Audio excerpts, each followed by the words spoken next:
आहरी आहरी भविष्य जीवन पाई देखा प्रभु अनुग्रह कर मंडल को परिचालना करेंगे मत प्रभु विशेष आशीर्वाद कर आम वर्तमान मंडली बहुत आनंदित अटू खुशी अटू कारण एक उत्तम पालक युवा पालक शिक्षित पालक को पाई आम भावी आशा करूँ एमती पालक मिले किंतु प्रभु मनोनीत कर रखी आगु आम अति द्वंद्वे थिलु क्या करवा केमिति करवा तेणु प्रभु नाम प्रकार व्यवहार एपाई आम सदा सर्वदा मंडली प्रार्थना कारण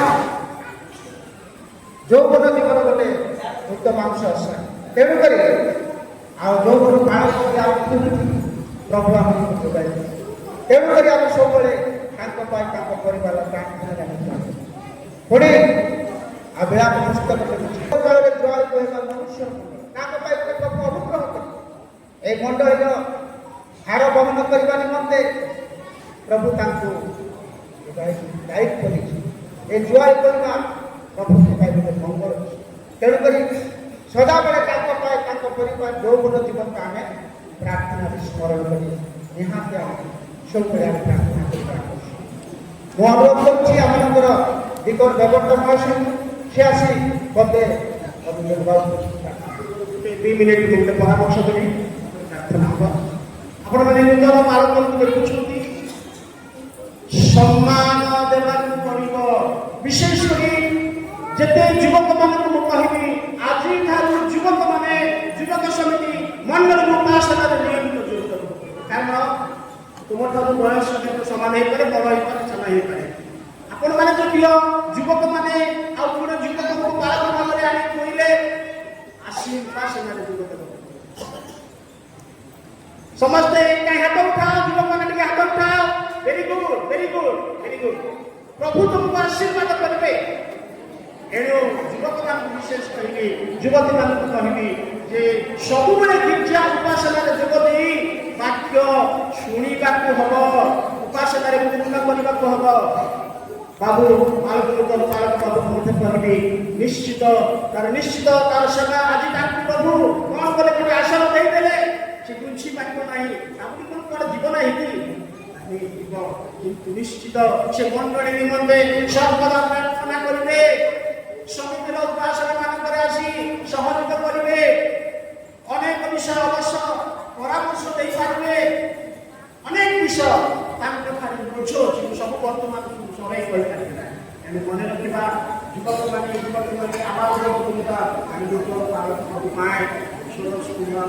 पाए प्रार्थना भूलिका नहीं कारण छोट बयस्क लोक यही आसन गोटे पूर्ण बयस्क दरकार किंतु प्रभु योजना प्रभु जो प्रार्थना प्रार्थना करवा जो द्वारा से आत्मा परिश्रम पूजा उपासना को आम अवहेला धन्यवाद आम अवसर पालक सुंदर परामर्श कार्य शुणु अनुरोध करुच्च व्यवस्था से आसी पदे परामर्श कार्य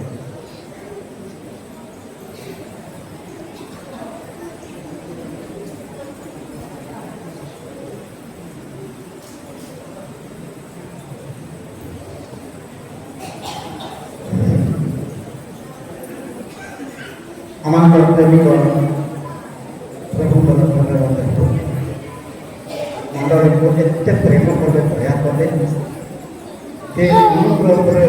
प्रदान कर आमर संगे प्रतिपालक हो सब अवस्था आमको साहय धन्यवाद आज शुक्रवार संध्या समय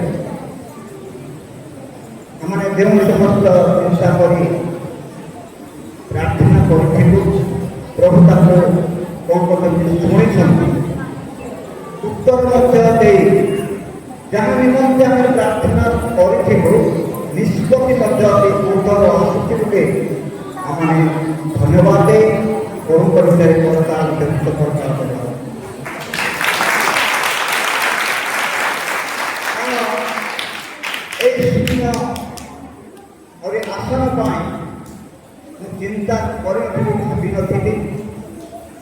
ଦୀର୍ଘ 3 ବର୍ଷ 8 ମାସ ହେଲା ବାଳକ କୃଷ୍ଣ ମଣ୍ଡଳୀ ମାନେ ଜୀବନ ଯାପନ କରୁଥିଲେ।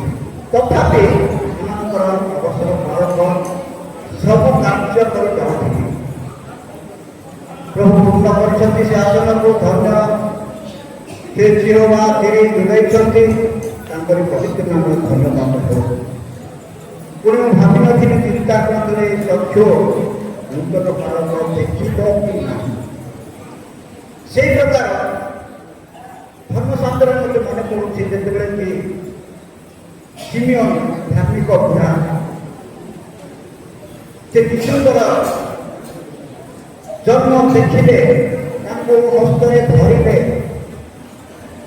ଆମର ନେତ୍ର ଦେଖିବ ବୋଲି ସେ ପ୍ରାର୍ଥନା କରିଥିଲେ। ସେହିପରି ଯୀଶୁଙ୍କୁ ସେ ଧରି ଅନେକ ଆଶୀର୍ବାଦ କରି ପ୍ରାର୍ଥନା କରିଥିଲେ। ଆଜି ଆମମାନଙ୍କର ଯୁବ ନୂତନ ବାଳକଙ୍କୁ ସର୍ବସୁନ୍ଦର ଜଗନ୍ନାଥଙ୍କୁ ଆମେ ପାଇଛୁ। ଯେପରି ତାଙ୍କରି ନାମରେ ଆମେ ପଢ଼ିବା, ତାଙ୍କରି ନାମରେ ତାଙ୍କରି ବାକ୍ୟ ଶୁଣିବା, ସେ କଥା କହିଲେ କୌଣସି ଲୋକ ତାଙ୍କୁ ପ୍ରତିଉତ୍ତର ଦେବା ନାହିଁ। ଆମେ ସମ୍ମାନ କରିବା, ଆମେ ଯଦି ସମ୍ମାନ କରିବା ପ୍ରଭୁ ଗୌରବ ପାଇବେ। ଯାହା ନିମନ୍ତେ ଆମେ ପ୍ରାର୍ଥନା କରୁଛି ଆପଣ ପ୍ରଭୁ ଦୟାକରି ଯୋଗାଇଛନ୍ତି। ତେଣୁ ପ୍ରଭୁ ଯୀଶୁଙ୍କର ଧନ୍ୟବାଦ। ମଧ୍ୟ ମୋର ମନେ ପଡ଼ୁଛି ଗତ 1998 12/3 ସାଲରେ ମାନେ ପ୍ରଥମ ବାଳକ ପାଇଥିଲେ। ଆଜିର ନିର୍ବାଚନ ଯେଉଁ ପ୍ରକାର ଉତ୍ତମ ଭାବରେ ପରିଷ୍କାର ଭାବରେ ହୃଦୟ ଖୋଲି ଏକ ସ୍ୱରରେ ଆମେ ନିର୍ବାଚନ କରିଛୁ ନବ ବାଳକଙ୍କୁ। ସେହି ପ୍ରକାର ଗତ 98 ସାଲ ମାର୍ଚ୍ଚ ମାସ 8 ତାରିଖରେ ଆମେ ପ୍ରଥମ ବାଳକ ଆଚାର୍ଯ୍ୟ ପ୍ରଜନଙ୍କ ଆମେ ନିର୍ବାଚନ କରି ଏକକାଳୀନ ଏକ ସ୍ୱରରେ ତାକୁ ଆମେ ନିର୍ବାଚନ କରି ବାଳକ ଆସନରେ ପଠାଇଥିଲେ। ସେହି ସମୟରେ ଅଯୋଗ୍ୟ ଟିକନ ଭାବରେ ଥିଲେ। ବର୍ତ୍ତମାନ ଅଯୋଗ୍ୟ ମଧ୍ୟ ଏବେ ନବନିର୍ବାଚିତ ଆଉ ବାଳକଙ୍କ ନିମନ୍ତେ ପ୍ରାର୍ଥନା କରୁଥିଲି। ଏବେ ମଧ୍ୟ ବର୍ତ୍ତମାନ ମୁଁ ଟିକନ ପଦରେ ଅଛି। ମୁଁ ଏତେ ଦୁର୍ଭାଗ୍ୟ ମନୁଷ୍ୟ କହିନଥିବ। ଯେଉଁ ପ୍ରଭୁ ମଣ୍ଡଳୀରେ ସ୍ଥାପନ କରି 28 ବର୍ଷ ହେଲା 12 ଥର ମୁଁ ଟିକନ ପଦରେ ବର୍ତ୍ତମାନ ମିଶି 5 ଥର ଟିକନ ପଦରେ ଅଛି। ବର୍ତ୍ତମାନ ମଧ୍ୟ ଆହୁରି ନବନିର୍ବାଚିତ ଆମର ବାଳକ ଯାହା କିଛି ନିର୍ବାଚିତ ହେଉଛନ୍ତି ସେହି ସମୟରେ ମଧ୍ୟ ଅଛି। ମୁଁ ନିମନ୍ତେ ପ୍ରାର୍ଥନା କରନ୍ତୁ। ନବନିର୍ବାଚିତ ବାଳକ ନିମନ୍ତେ ପ୍ରାର୍ଥନା କରନ୍ତୁ। ମୋତେ ତାଙ୍କ ପରିବାର ତାଙ୍କ ବନ୍ଧୁ ପରିବାର ସମସ୍ତଙ୍କ ନିମନ୍ତେ ପ୍ରାର୍ଥନା କରନ୍ତୁ। ମଣ୍ଡଳୀ ପାଇଁ ପ୍ରାର୍ଥନା କରନ୍ତୁ। ଏକ ସ୍ୱରରେ ଯେପରି ଆମମାନେ ସେବା ଉପାସନାରେ ପହଞ୍ଚିବା, ତାଙ୍କୁ ଉଦ୍ଦୀପନ କରିବା, ଉତ୍ସାହିତ କରିବା।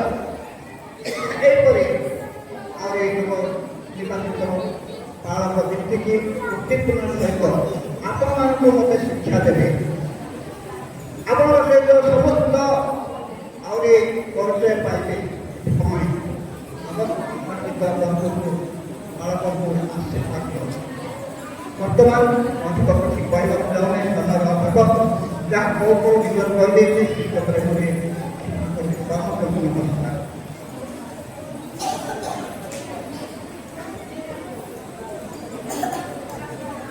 ଆସନ୍ତୁ ପ୍ରାର୍ଥନା କରିବା। ଆମର ସର୍ବଦା ପ୍ରାର୍ଥନା ସର୍ବକାରୀ ଉତ୍ତରକାରୀ ଧନ୍ୟବାଦ ପ୍ରଶଂସା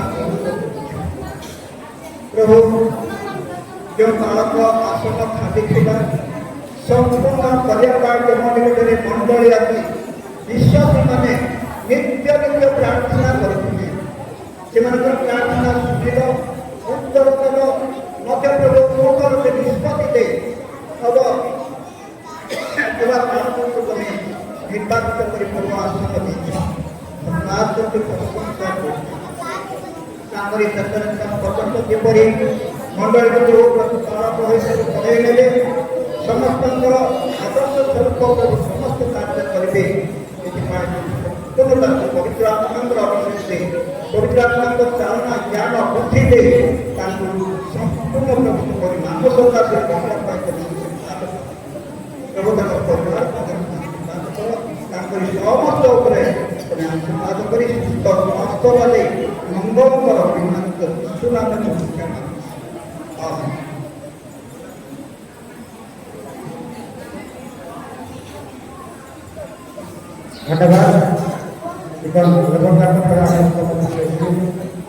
धन्यवाद गोटे विषय रही आम जहाँ को आम आयत भाव आम निर्वाचन कर जहाँ को प्रभु मनोनीत कर आज आम देखा चाहूँ तेणु अल्प किसी साक्ष्य देवे तेणु समस्ते सृष्टि रक्षा करवा मन शुणा मु सुरापुरी डाकू ना आमर नामनगर पालक डाकुची से कौन से आसिले जहाँ जीवन में घटी जहाँ आउ से स्वप्न दर्शन देखी से विषय में आम आज प्रकाश कर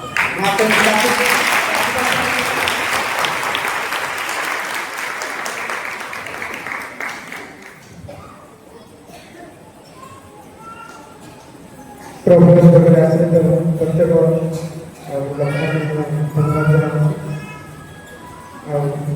प्रभु योजना सकाशु आज यही दिन प्रधान समस्त देखा गले प्रभु कृतज्ञता मुझे मो जीवन जहाँ घटी जीवन जहाँ किसी साक्ष्य मुझे समय शुणा चाहूँगी जो समय डुबन कार्य करने आम नामनगर मंडल निर्धारित होता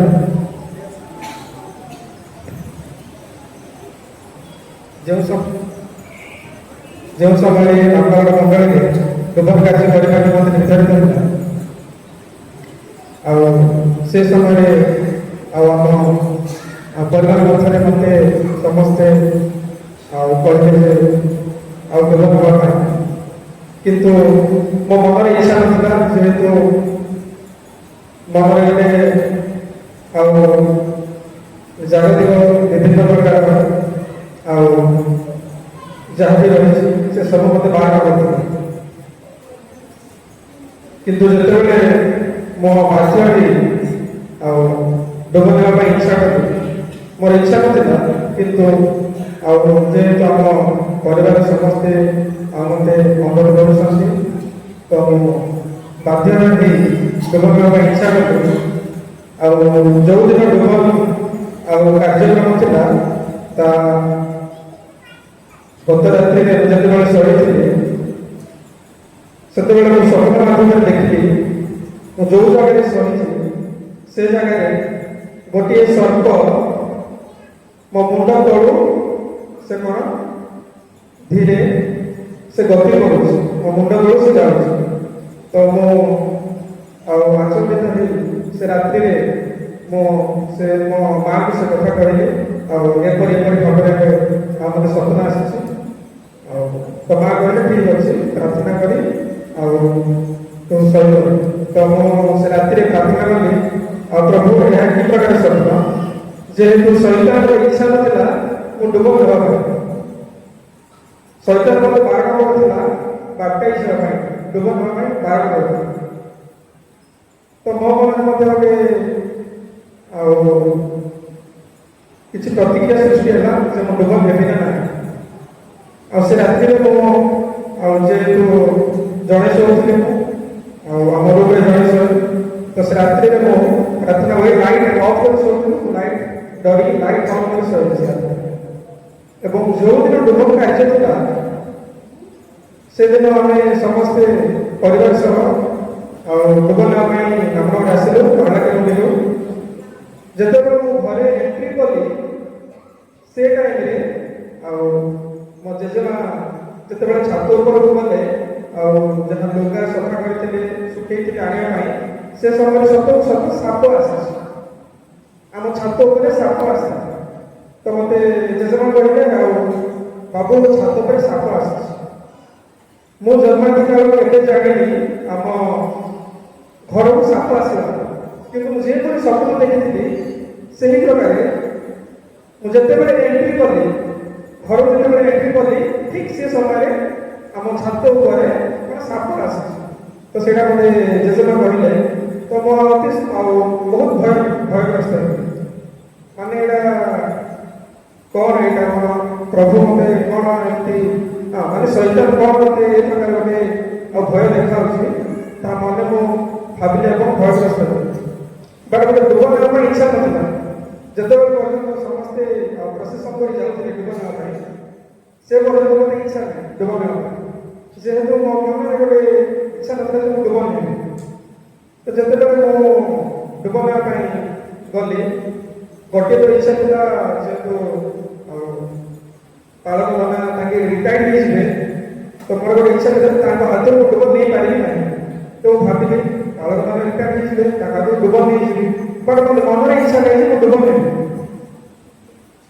ଯେତେବେଳେ ମୁଁ ସେ ଜାଗାକୁ ଗଲି, ସେ ଜାଗାରେ ଯେତେବେଳେ ଡୁବନ କାର୍ଯ୍ୟକ୍ରମ ଚାଲିଛି, ପାଳକ ନନା ଡୁବନ ଦଉଥିଲେ, ସେ ସମୟରେ ମୋତେ ଇଚ୍ଛା ନଥିଲା ଡୁବନ ଦେବା।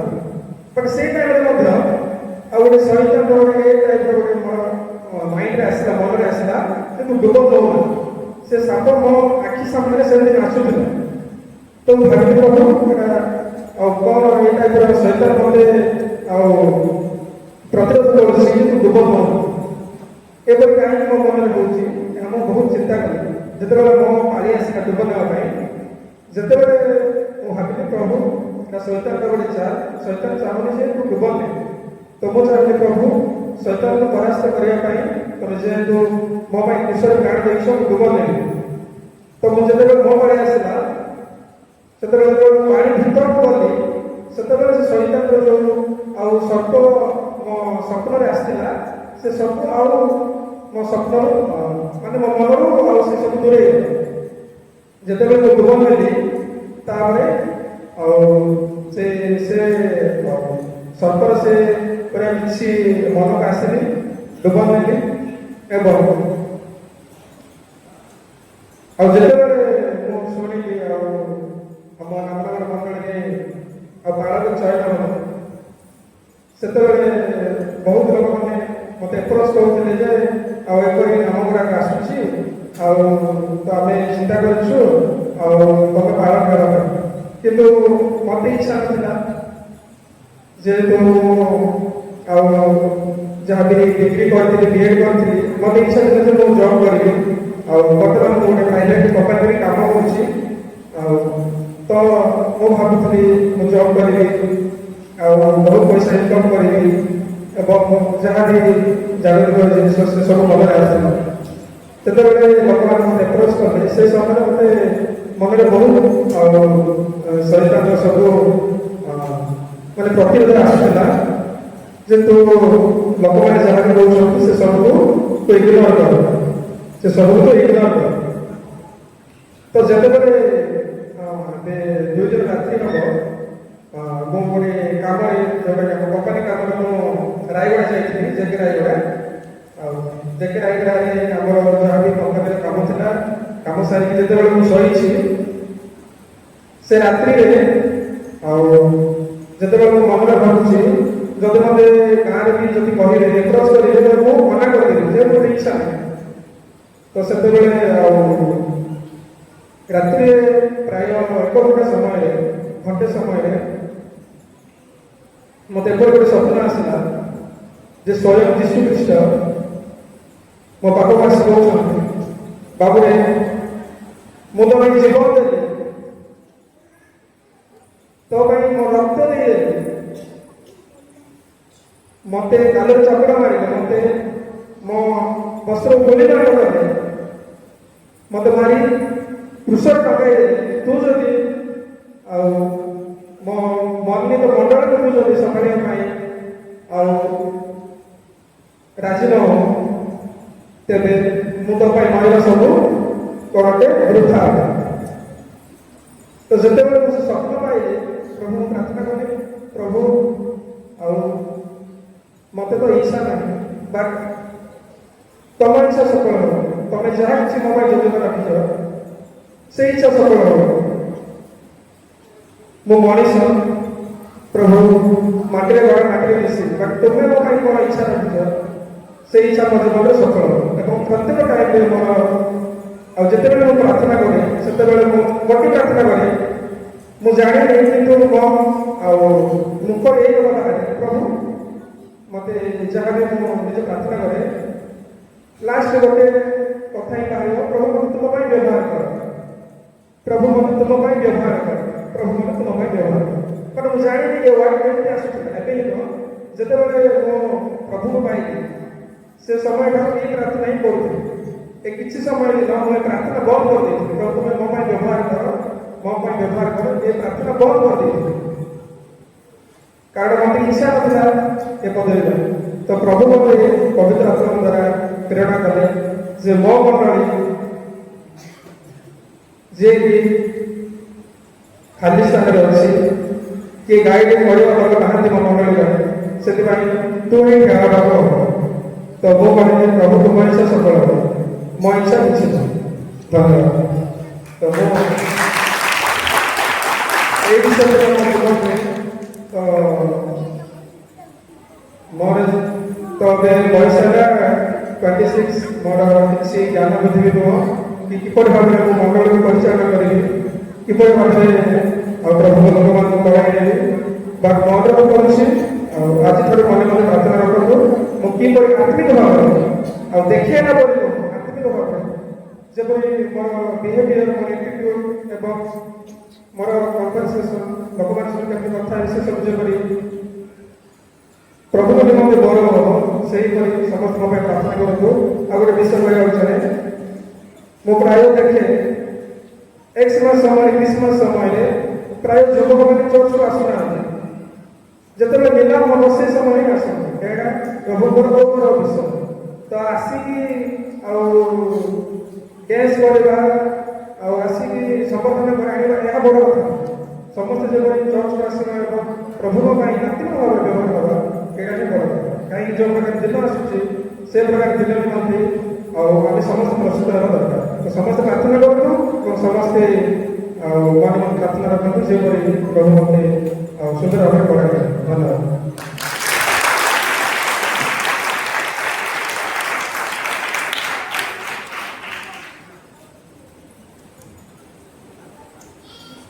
प्रार्थना करें।